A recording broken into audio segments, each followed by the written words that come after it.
Hey, this is 𝗳𝗏 from OUTKREATE. Let's talk about structure for your quarterly earnings slides. Like we have said before, right? Start every presentation with the key messages, one slide. If you've really thought through your key messages that you want to convey for your quarter, that becomes the foundation for the flow of your deck. Mostly I see companies talk about revenue, EBIT, other financials, guidance in the key messages. Now, let's say if you don't know the results from your quarter yet, or if you're trying to create a structure for your earnings deck, which can stay quite consistent from quarter to quarter, think about it this way. Start with overall performance. It could be revenue at the company level, or you might get into revenue numbers at the segment level.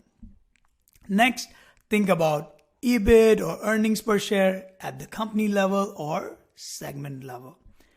Typically, I do see most of the companies starting out with, high level performances. That mostly includes revenue and EBITDA numbers broken out at the company level and or at the segment level. Next, you could include other business news, right? Things which are critical to your business. Maybe you had a big product launch. Maybe you had a big strategic initiative completed you want to give an update on, or it could be a major customer win as well.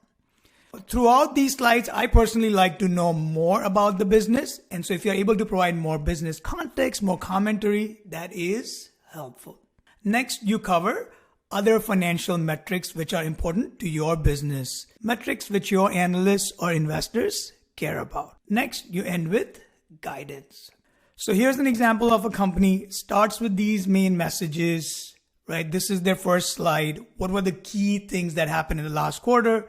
They also talk about high level sales or revenue and EBITDA numbers here itself. Then they dive into by segment commentary, by segment net sales and EBITDA numbers as well.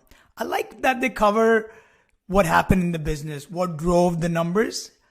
I really like that part about them. Then in their case, they talk about EBITDA at the company level. They get into some more details. In this quarter, they didn't have any business news to share. Then they get into other KPIs that, their analysts, their audience are looking for. And ultimately, they end with the guidance. So yeah, think about this as a good starting point when you are trying to figure out the structure for your earnings slides. Obviously, you'll have to adapt this based on your business and even based on your latest quarter.